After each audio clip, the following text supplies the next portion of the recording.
आता असं आहे, दरवर्षी 5 वर्षांनी आपल्याकडं लोकसभेच्या इलेक्शन होत असतात.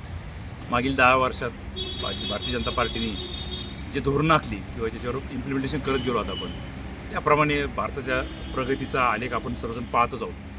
आपण किती नाही म्हटलं तरी आपल्याला आपल्या आसपास जर पाहायचं, जर आपण जर खरोखरच चष्मा घालून बसत असलो तर आपल्याला दिसणार नाही. पण जर चष्मा काढून जर बघितलं तर आपल्याला दिसते आसपास. आपल्या नगरमधला उड्डाणपूल असेल, आपल्या नगरच्या आसपासचे बाह्यवळण रस्ते असतील आणि अनेक गोष्टी अशा दाखवण्यासारख्या आहेत आपल्याला, की ज्या आपल्या मागच्या 10 वर्षात झालेल्या दिसत आहेत.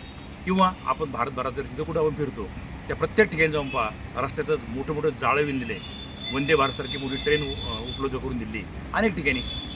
सगळ्याच बाबतीत जर आपण पाहिलं, आज GSTमधून कलेक्शन एवढं वाढले की GST आपण म्हणतो लोकांना त्रास आहे, परंतु GST उत्पन्नाचा स्रोत आहे. तो गव्हर्नमेंटने म्हणजे ह्या शासनाने आणला, त्याच्यावर इम्प्लिमेंटेशन केलं आणि त्यानुसार आपली प्रगतीची आलेकडे झाली. आज आपण जगामध्ये जर विचार केला तर 5 नंबरची अर्थव्यवस्था आहे आपली. जे नरेंद्र मोदीजींनी धोरण धरले की आपल्याला 2027 साली ज्या वर्षी आपले 100 वर्ष पूर्ण होतील स्वातंत्र्याला, तर ते स्वातंत्र्याला 5 नंबरची अर्थव्यवस्था ही 3 नंबरला न्यायची.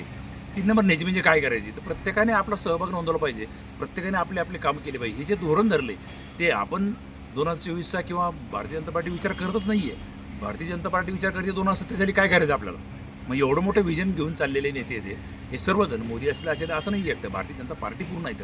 आणि त्याचं जर धोरण धरलं असले तर आपल्याला नक्कीच लोकसभेसाठी सुजय विखेसारखा शिवाय दुसरा उमेदवारच नाही आपल्याकडं. की सुजय विखे हे एक अभ्यासू व्यक्तिमत्व आहे, आपल्या सर्वांनी पाहिलं. अभ्यासू व्यक्तिमत्वात प्रश्न कसे मांडले जातात, काय मांडले जातात, आपण संसदेची भाषणं पहा, अनेक कितीतरी वेळा भाषणं त्यांनी केले आणि कितीतरी प्रश्न आपले मार्गी लावले. त्यामुळं आपल्याला आज नरेंद्र मोदी सुजय विखेंना मतदान म्हणजे नरेंद्र मोदींना मतदान आहे. नरेंद्र मोदींना मतदान म्हणजे भारताच्या विकासाला मतदान आहे. भारताची विकास म्हणजे जगातली प्रगती आपली. आणि आज आपण जे विकसनशील देशामध्ये निवडत होते तर आपण काहीतरी विकसित देशात जाऊ. हा खरं तर त्याच्या पाठीमागचा खूप मोठा उद्देश आहे.